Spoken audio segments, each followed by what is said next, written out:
जब भी मम्मी मुझको डांटा करती थी, मैं आहत हो खूब सिसकियां भरती थी।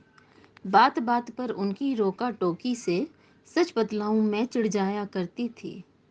पर अब जब मैं खुद एक बेटी की माँ हूँ, समझ में आया सही कहा वो करती थी।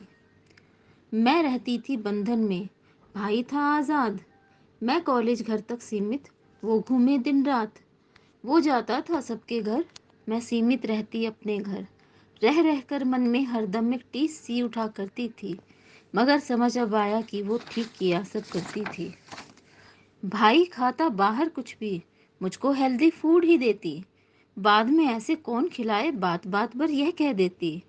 उनकी ये सब बातें मुझको बहुत ही अखरा करती थी।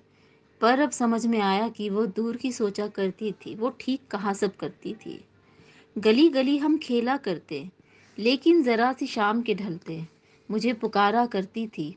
एक आवाज में ही अनचाहे मैं घर आ जाया करती थी। सदा समझती थी मैं ये कि भेदभाव वो करती थी, पर अब समझ में आया कि वो ठीक किया सब करती थी। सूरज की किरणों से पहले मुझे उठाया करती थी। कभी स्कूल कभी घर के काम में मुझे जुटाए रखती थी। गलत दिशा में कभी न चल दूं नजर टिकाए रखती थी। लड़की घर का मान है होती, कहा यही वो करती थी। गलत तुम्हें मैंने समझा, तुम समझ दूर की रखती थी।